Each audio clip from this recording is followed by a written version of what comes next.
Hello friends, ये हमारा iron deficiency anaemia का सेकंड वीडियो है। पहले वीडियो के अंदर हमने जो है आयरन के मेटाबॉलिज्म के बारे में बात करी थी और इस वीडियो के अंदर हम प्रॉपर आयरन डेफिशिएंसी एनीमिया के बारे में डिस्कस करेंगे। ठीक है, देखो आयरन डेफिशिएंसी का मतलब क्या है। आयरन डेफिशिएंसी एनीमिया में क्या होगा कि आयरन की डेफिशिएंसी हो जाएगी बॉडी के अंदर।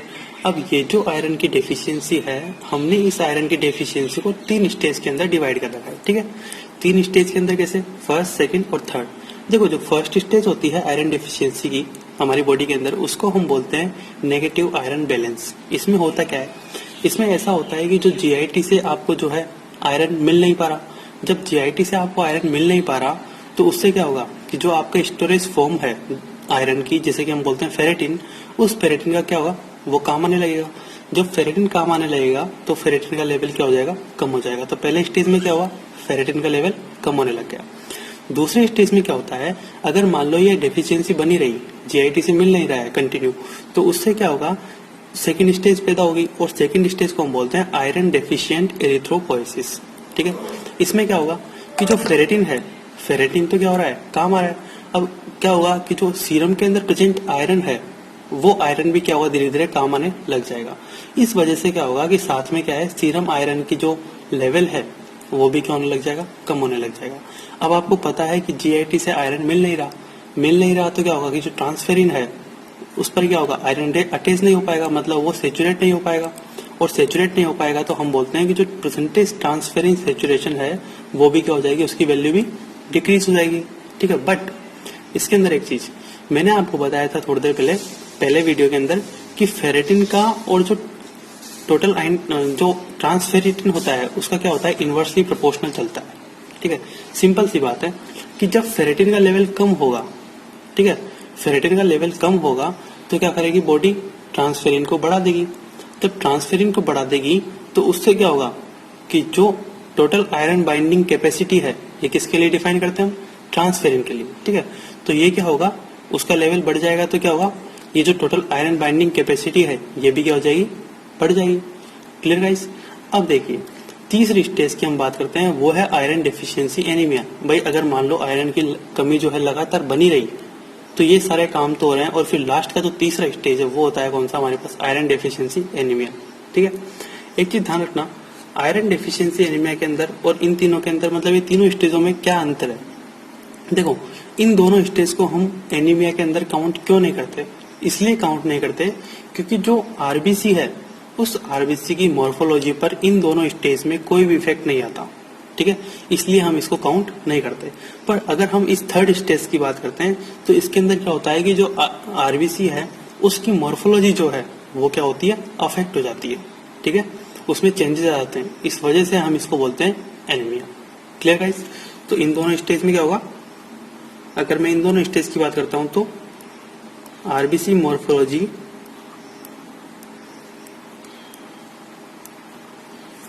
Not affect. ठीक है, और इसके अंदर क्या होगा, इसके अंदर RBC morphology will be affected. Clear guys, एक चीज ध्यान रखना। क्लियर। अब आरबीसी की मॉर्फोलॉजी में क्या क्या चेंजेस आएगा उसकी हम यहाँ पे बात कर लेते हैं। ठीक है, देखो सिंपल सी बात है, आपको पता है आयरन नहीं मिल रहा, मतलब क्या है, इसकी जो एरिथ्रोपोएसिस की जो प्रोसेस हो रही है उसके अंदर क्या हो रही है, प्रॉब्लम आ रही है। मतलब जो सेल्स है वो अच्छे से मैच्योर नहीं हो पा रही, हीमोग्लोबिन है उसका अच्छे से सिंथेसिस नहीं हो पा रहा। इस वजह से क्या होता है कि जो आरबीसी है उनका साइज क्या होता है, छोटा हो जाता है। ठीक है, तो इसलिए हम इसको बोलते हैं माइक्रोसाइटिक। क्लियर। और दूसरी बात की हीमोग्लोबिन का सिंथेसिस अच्छे से नहीं हो पा रहा, इस वजह से हम बोलते हैं हाइपोक्रोमिक। क्लियर। तो ये जो आयरन डेफिशिएंसी एनीमिया होता है ये माइक्रोसाइटिक हाइपोक्रोमिक एनीमिया होता है। क्लियर। तो अगर मैं यहाँ पे लिख देता हूँ, यहाँ पे ये क्या है, माइक्रोसाइटिक और हाइपोक्रोमिक।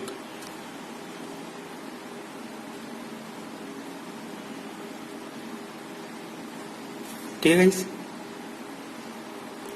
दूसरी बात, इस कंडीशन में क्या होता है कि अगर किसी बंदे को आयरन डेफिशिएंसी एनीमिया है तो इसमें होगा क्या, उस पेशेंट के अंदर जो आरबीसी की साइज है उनमें क्या होगा, वेरिएशंस पैदा हो जाएगा। और ये जो आरबीसी की साइज में जो वेरिएशंस होता है इसको हम क्या बोलते हैं, इसको हम बोलते हैं एनाइसोसाइटोसिस। क्लियर?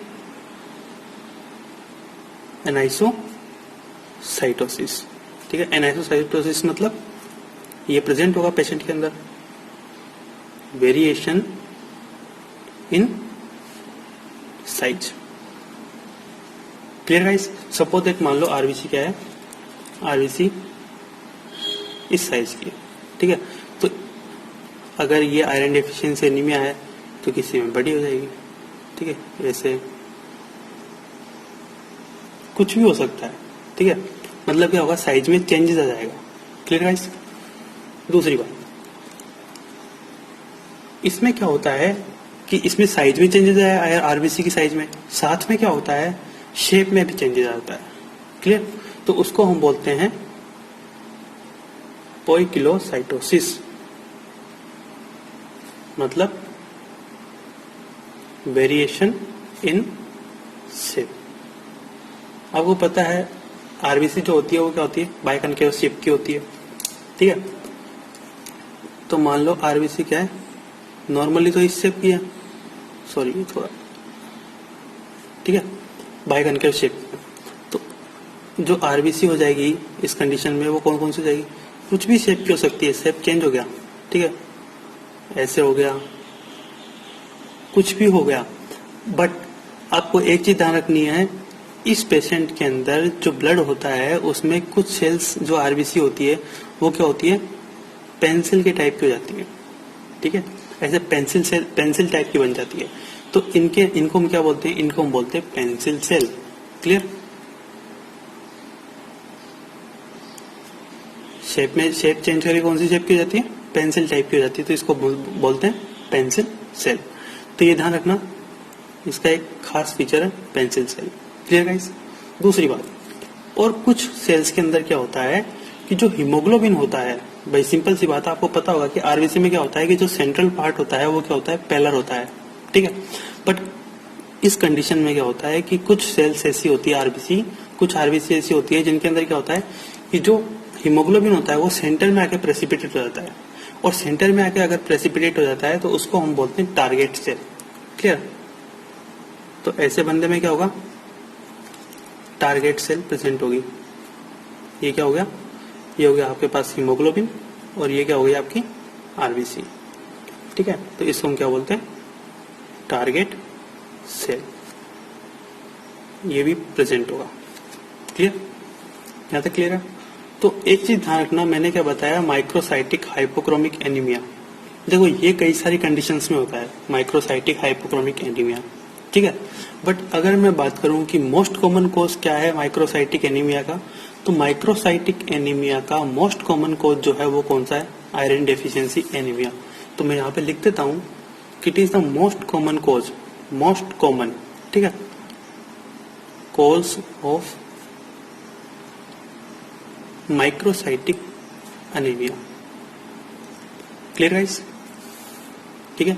अब हम बात करते हैं इसके इटियोलॉजिकल फैक्टर्स के बारे में कि कौन कौन सी ऐसी कंडीशंस होती है जिनके अंदर ये हो सकता है।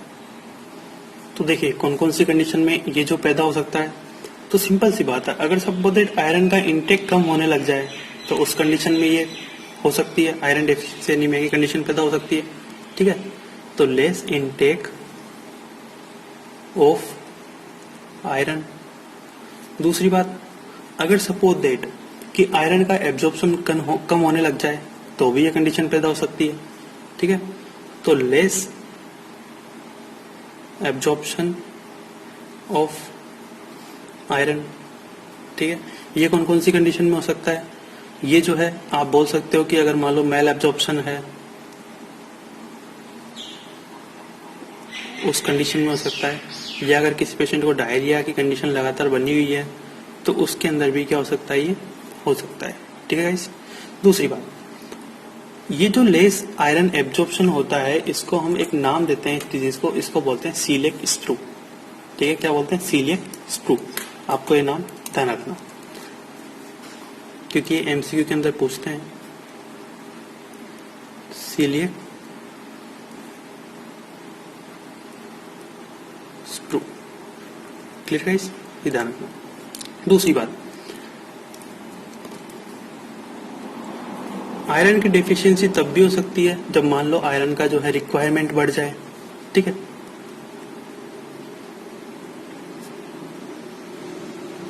अब आयरन का रिक्वायरमेंट किस किस में बढ़ सकता है, जैसे कि जो ग्रोइंग चाइल्ड है उनके अंदर बढ़ सकता है, ठीक है, चाइल्ड में बढ़ सकता है ये, या फिर फीमेल के अंदर ये बढ़ सकता है। जैसे कि अगर सपोज दैट मेंस्ट्रुएशन साइकिल के दौरान क्या होगा, ब्लड का लॉस होगा, तो उस टाइम पे जो है आयरन का रिक्वायरमेंट बढ़ जाएगा। दूसरी बात, प्रेगनेंसी के टाइम पे बढ़ सकता है। तीसरी बात, फीमेल के अंदर क्या, लैक्टेशन के टाइम पे भी आयरन का रिक्वायरमेंट बढ़ जाता है। और अगर मान लो जो रिप्रोडक्टिव एज ग्रुप है उनके अंदर भी क्या होता है, आयरन का रिक्वायरमेंट बढ़ जाता है, ठीक है। और अगर आयरन की जो है भरपाई नहीं हुई तो ये कंडीशन पैदा हो सकती है। तो रिप्रोडक्टिव एज ग्रुप में बढ़ सकता है, ठीक है, फीमेल में बढ़ सकता है, चाइल्ड में बढ़ सकता है, और रिप्रोडक्टिव एज ग्रुप में भी ये बढ़ सकता है, ठीक है गाइस। 3 चीज ध्यान रखना। चौथी चीज, अगर सपोज दैट किसी कंडीशन में ब्लड का लॉस हो रहा है, ठीक है, मेंस्ट्रुएशन साइकिल में भी हो रहा है, साथ में क्या है, किसी और कंडीशंस है जिनके अंदर ब्लड का लॉस हो रहा है, तो भी क्या होगा, आयरन की डेफिशिएंसी होने के चांसेस हो जाएंगे। जैसे सपोज दैट क्या होता है कि बच्चों में जो है हुकवर्म का इन्फेक्शन होता है, उस हुकवर्म के इन्फेक्शन की वजह से क्या होता है कि जो ब्लड है उसका लॉस होता है, तो उस कंडीशन में क्या होता है, बच्चों में आयरन की डेफिशिएंसी होने के चांसेस होते हैं, ठीक है। तो हुकवर्म इन्फेक्शन इन चाइल्ड, या फिर अगर हम बात करते हैं पेप्टिक अल्सर डिजीज की, तो आपको पता है पेप्टिक अल्सर डिजीज में क्या होता है, उसके अंदर भी जो अल्सर का फॉर्मेशन होता है उससे क्या होता है, हिमोरेज होने के चांसेस होते हैं, ठीक है। और अगर हिमोरेज होता है तो उससे भी क्या होगा, डेफिशिएंसी हो सकती है आयरन की। तो इन पीयूडी के अंदर हम बोल सकते हैं पेप्टिक अल्सर डिजीज के अंदर। या फिर अगर सपोज दैट कोई जीआईटी का कैंसर हो रहा है, ठीक है, स्पेशली अगर मैं बात करूँ कोलोन कैंसर की, तो उस कंडीशन में भी क्या होता है कि आयरन की डेफिशिएंसी क्या होती है, बढ़ जाती है, ठीक है। कैंसर ऑफ जीआईटी से कोलोन कैंसर,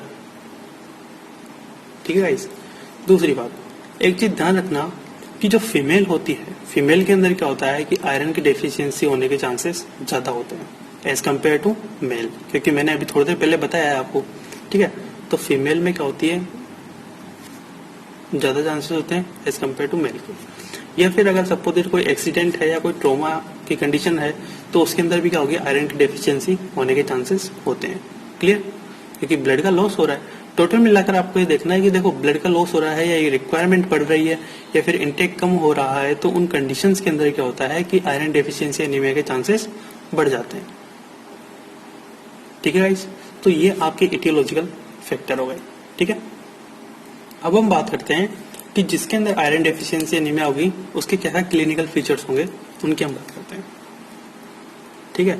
तो clinical feature of iron deficiency anaemia, देखो जिस बंदे को आयरन डेफिशिएंसी एनीमिया होगा उस बंदे को क्या होगी, थकावट ज्यादा महसूस होगी, ठीक है, मतलब फैटी की कंडीशन उत्पन्न हो सकती है, साथ में पहला की कंडीशन भी उत्पन्न हो सकती है। और क्योंकि देखो हीमोग्लोबिन का कंसंट्रेशन कम हो रहा है ना आरबीसी के अंदर, तो पहला की कंडीशन भी पैदा हो सकती है, साथ में जो है डिस्पनिया की कंडीशन भी पैदा हो सकती है, सांस लेने में तकलीफ होगी, ठीक है, और पैल्पिटेशन भी प्रेजेंट हो सकते हैं,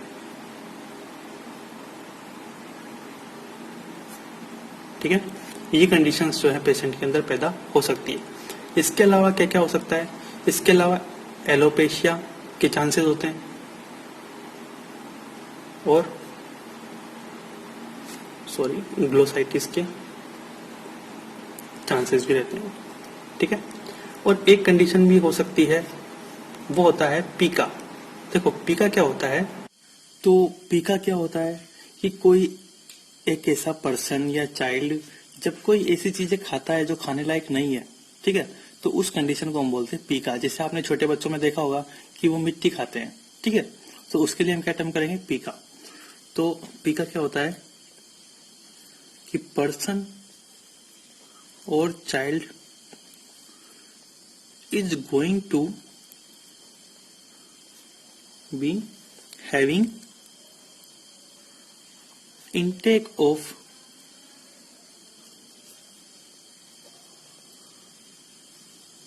नॉन ईटेबल, ठीक है, जो खाने लायक नहीं है चीजें उन्हें वो खाने लग जाते हैं, सब्सटेंस। Clear guys? फिर हम तीसरी बात करते हैं। तीसरा क्लिनिकल फीचर होगा इसका कोइलोनाइकिया।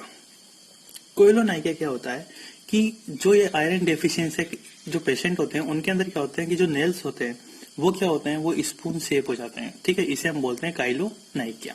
क्लियर? तो स्पून शेप्ड नेल्स। क्लियर? और एक चीज और ध्यान रखना कि एक और क्लिनिकल फीचर के बारे में ध्यान रखना, वो है हमारे प्लमर विल्सन सिंड्रोम। ठीक है, देखो ये प्लमर विल्सन सिंड्रोम होता है, इसकी एक चीज ध्यान रखना है, किसके अंदर होता है मेनली, ये होता है फीमेल्स के अंदर मेनली। ठीक है, तो ये फीमेल्स के अंदर होता है, पहली बात। और दूसरी बात ध्यान रखना कि ये जो प्लमर विल्सन सिंड्रोम होता है ये 3 चीजों से रिलेटेड होता है। एक होता है आयरन डेफिशिएंसी एनीमिया से रिलेटेड, दूसरा होता है हमारे ईसोफेजियल वेब्स से रिलेटेड, ईसोफेजियल वेब्स से रिलेटेड, और तीसरा ये रिलेटेड होता है हमारे एट्रोपिक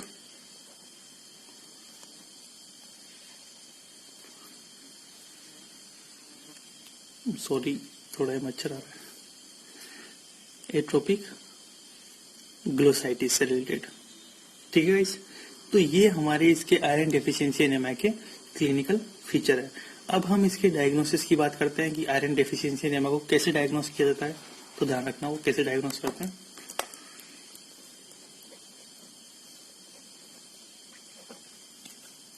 देखो आपको पता है आयरन डेफिशिएंसी एनीमिया जब होता है तो उसके अंदर क्या करते हैं, बोन मेरो के अंदर जो फेरेटिन होता है उसका लेवल कम हो जाता है। तो सबसे मेन इंपॉर्टेंट जो सबसे अच्छा टेस्ट होता है वो होता है कौन सा, हमारा बोन मेरो एग्जामिनेशन। ठीक है, इस देखो बोन मेरो एग्जामिनेशन क्या है, it's a gold standard test, मतलब सबसे बेस्ट है। ठीक है, इसके अंदर क्या होगा, मैंने आपको बताया था कि बोन मेरो के अंदर क्या होता है, स्टोरेज आयरन जो होता है वो क्या होता है, डिक्रीज हो जाता है। ठीक है, इस कंडीशन में तो डिक्रीज स्टोरेज आयरन। क्लियर?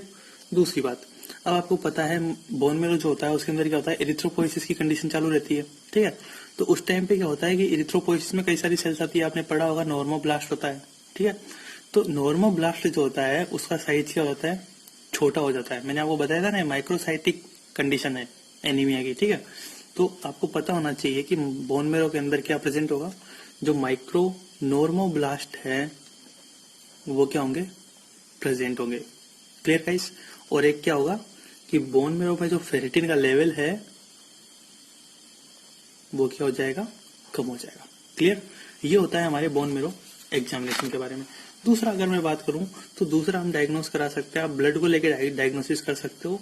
तो देखो आपको पता है ब्लड में क्या होगा, एनीमिया है, मतलब क्या होगा, आरबीसी कम हो जाएगी इसके अंदर। ठीक है, और साथ में क्या हो जाएगा, हीमोग्लोबिन भी कम हो जाएगा, क्योंकि जो आयरन है उसकी अमाउंट हमें कम मिल रही है, तो हीमोग्लोबिन का सिंथेसिस कम होगा, मैंने आपको बताया था अभी, तो हीमोग्लोबिन भी कम हो जाएगा। अब अगर मैं ब्लड के कुछ पैरामीटर की बात करता हूँ, जैसे आरबीसी के कुछ पैरामीटर की बात करता हूँ, कि जैसे एमसीवी है उसकी वैल्यू क्या होगी, एमसीएच है उसका क्या होगा, और एमसीएचसी है। ठीक है, आपने फर्स्ट ईयर में सारी चीजें पढ़ी होंगी। तो देखो आयरन डेफिशिएंसी एनीमिया जब होता है तो उसमें क्या होता है, एमसीवी की वैल्यू क्या होती है, कम हो जाती है। ठीक है, एमसीएच जो होता है उसकी वैल्यू भी क्या होती है, कम हो जाती है, और जो एमसीएचसी है, ठीक है, उसकी वैल्यू भी क्या हो जाती है, कम हो जाती है। ये चीज ध्यान रखना। ठीक है, इसके अंदर ब्लड के अंदर। Clear guys? अब हम बात करते हैं आरडीडब्ल्यू के बारे में। देखो आरडीडब्ल्यू का मतलब क्या होता है, आरडीडब्ल्यू का मतलब होता है R for red cell, D means distribution, और डब्ल्यू मतलब width, red cell distribution width. देखो आप इस चीज को भी इसके अंदर काम ले सकते हो। ये ध्यान रखना कि RDW जो होता है वो आयरन डेफिशिएंसी एनीमिया में क्या होता है, इसका वैल्यू बढ़ जाता है। और क्यों बढ़ता है, मैंने आपको बताया था कि एक जो प्रोसेस होती है एनाइसोसाइटोसिस, ठीक है, उसकी वजह से इस RDW की वैल्यू क्या होती है, बढ़ जाती है। क्लियर, ये क्या हो जाएगा, इंक्रीज हो जाएगा due to anisocytosis. Clear guys. अब अगर सपोज दैट आप ब्लड का पेरिफेरल स्मीयर बनाते हो, ठीक है, ब्लड का क्या कर रहे हो, पेरिफेरल स्मीयर बना रहे हो, तो इसके अंदर क्या मिलेगा आपको, सिंपल सी बात है, माइक्रोसाइट मिलेगी, ठीक है, माइक्रोसाइटिक आरबीसी मिलेगी, और क्या मिलेगी, हाइपोक्रोमिक आरबीसी मिलेगी। क्लियर, पहली बात। दूसरी बात, एनाइसोसाइटोसिस भी मिलेगा आपको इसके अंदर, और क्या मिलेगा, पोइकिलोसाइटोसिस भी मिलेगा। मतलब आरबीसी की शेप भी चेंज हो जाएगी और आरबीसी का जो साइज है वो भी क्या करेगा, वेरी करेगा, ठीक है। और एक चीज क्या मिलेगी, पेंसिल सेल भी मिलेगी, और एक चीज क्या मिलेगी,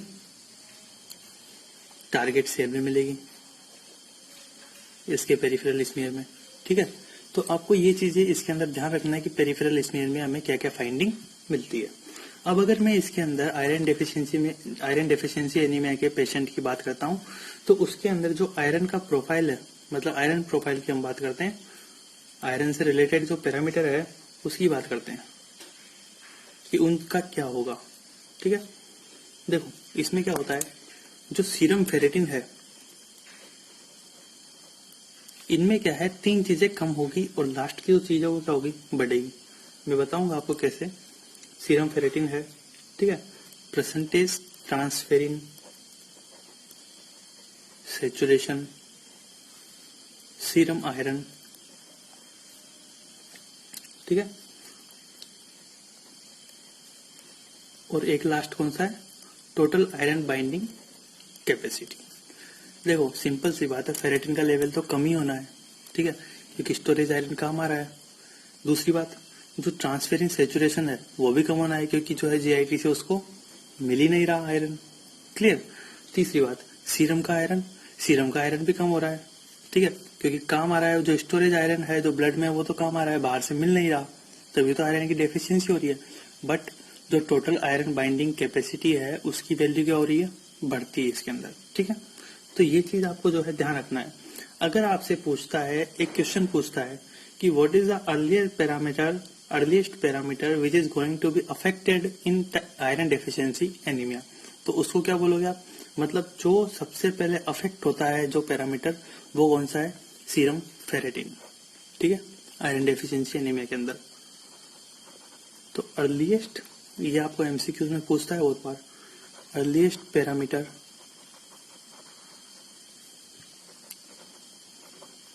which is going to be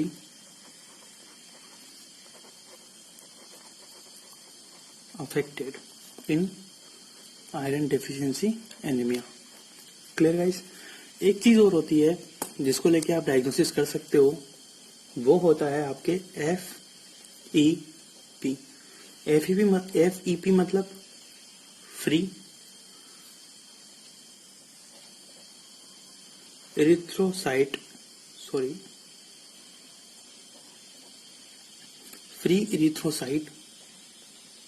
प्रोटोपोरफायरिन। देखो फ्री इरिथ्रोसाइट प्रोटोपोरफायरिन जो है, इसके अंदर क्या हो जाता है, बढ़ जाता है इसकी वैल्यू। कैसे बढ़ती है अभी बताता हूं मैं आपको। देखो आपको पता होगा कि जब हीमोग्लोबिन का सिंथेसिस होता है, ठीक है, तो उसमें क्या होता है, लास्ट के स्टेप जो होती है उनमें क्या होता है कि आयरन जो होता है वो प्रोटोपोरफायरिन के साथ क्या होता है, जुड़ता है।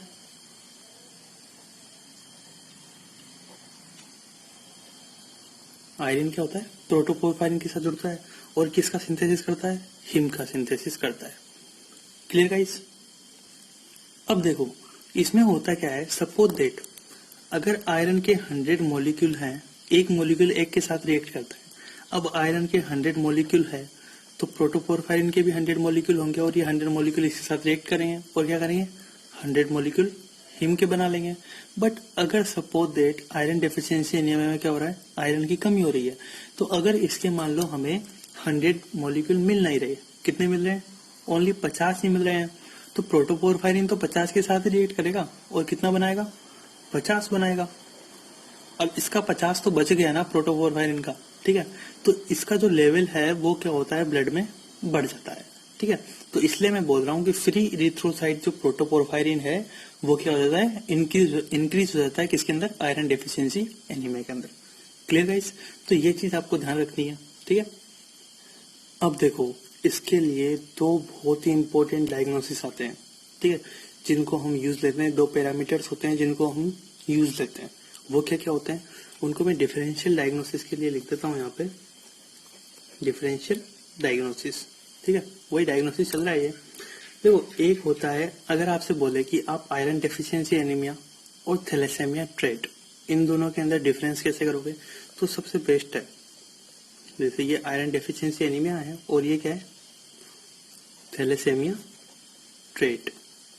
क्लियर, ये दो कंडीशन है, इनके अंदर आपको डिफरेंस करना है। तो आप एक चीज का यूज लोगे, वो है कौन सा,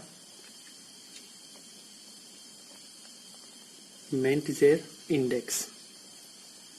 देखो ये मेंटजेर इंडेक्स जो होता है ये क्या होता है, देखो मेंटजेर इंडेक्स की अगर मैं बात करूं तो इसका फॉर्मूला होता है MCV अपॉन RBC काउंट,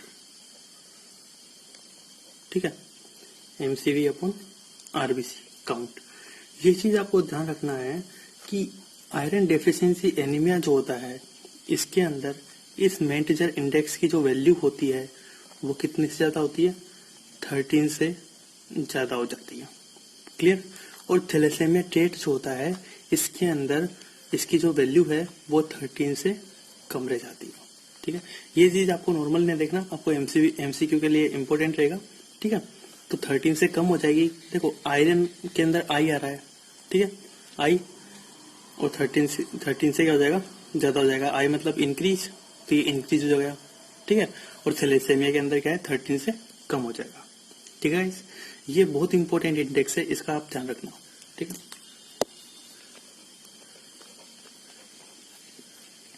और दूसरा होता है, जो दूसरी चीज है वो है कि सीरम ट्रांसफेरिन रिसेप्टर रेशियो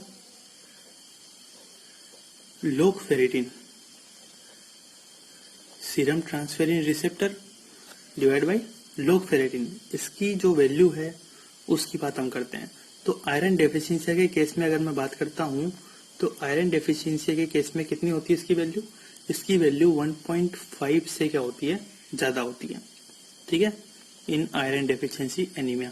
इसकी आप चीज ध्यान रखना कि आयरन डेफिशिएंसी एनीमिया में जो मेंटजेर इंडेक्स होता है उसकी वैल्यू तो 13 से ज्यादा होती है, और जो ये serum transferrin receptor divide by लोग फेरेटिन है इसकी जो वैल्यू होती है वो 1.5 से क्या होती है, ज्यादा होती है। आपको ये चीज ध्यान रखना है। और ये जो डायग्नोसिस होता है, जो आप इसकी वैल्यू पता करते हो डायग्नोसिस में, ये सबसे बेस्ट डायग्नोसिस होता है बोन मेरो डायग्नोसिस के बाद में, सेकंड नंबर पे, ठीक है। बोन मेरो डायग्नोसिस तो सबसे बेस्ट है, उसके बाद जो होता है ये क्या है, सेकंड बेस्ट डायग्नोसिस है, ठीक है। तो मैं यहाँ पे लिखता हूँ best diagnosis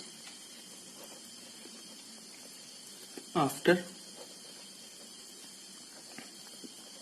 bone marrow diagnosis. Clear guys, तो ये जो है आपके डायग्नोसिस कंप्लीट हुआ। अब क्या है कि हमें पेशेंट का क्या करना है, ट्रीटमेंट करना है, ठीक है।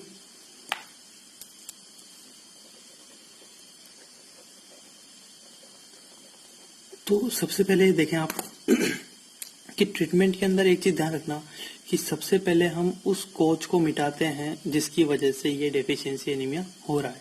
जैसे मैंने बताया था कि हुकवर्म के इन्फेक्शन से, ठीक है, या कुछ कैंसर्स होते हैं, ठीक है, उनकी वजह से ये होता है। तो आप सबसे पहले क्या करो, जो प्राइमरी कोज है, ठीक है, फर्स्ट सबसे पहले क्या है, ट्रीट प्राइमरी कोज, ठीक है। और उसके बाद क्या है, आप या उसके साथ आयरन सप्लीमेंट हमें उस पेशेंट को प्रोवाइड करना होता है, ठीक है। Iron supplement. देखो सिंपल सी बात है, आयरन सप्लीमेंट को आप जो है ओरली भी दे सकते हो पर पेरेंटली भी दे सकते हो। क्लियर? दोनों केस में क्या है, रेस्पॉन्स सेम रेस्पॉन्स करेगा आयरन। बट एक चीज ध्यान रखना कि जो आयरन है हम उसको पहले क्या है यूजुअली ओरल रूट से देते हैं, और अगर मान लो सपोज दैट ओरल रूट के द्वारा वो क्या नहीं कर रहा, जो है अच्छा खासा रेस्पॉन्स नहीं कर रहा है, तभी हम क्या करते हैं, पेरेंटल रूट का यूज करते हैं। ठीक है गाइस, तो ये चीज आपको ध्यान रखनी है। तो आप ओरल भी दे सकते हो और पेरेंटल भी दे सकते हो। ठीक है, और दोनों में क्या है, दोनों केसेस में जो आयरन है वो सेम रेस्पॉन्स करेगा। ठीक है, तो ये जो पेरेंटल रूट होता है इसको तभी यूज लेते हैं, यूज व्हेन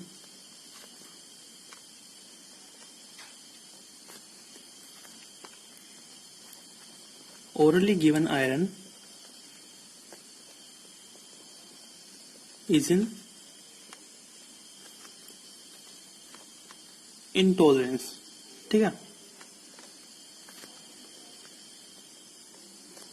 ठीक है, अगर ये इंटॉलरेंस हो रहा है, ठीक है, या किसी कंडीशन में जो है अच्छा खासा रेस्पॉन्स नहीं कर रहा, तभी हम जो है इसको क्या करते हैं, पेरेंटली देते हैं। ठीक है गाइस, जैसे अगर हम बात करें कुछ कंडीशन के अंदर कि अगर मान लो पेशेंट को नोजिया हो रहा है या गैस्ट्राइटिस की कंडीशन है, तो उसी कंडीशन में क्या करते हैं, हम इसे देते हैं पेरेंटली।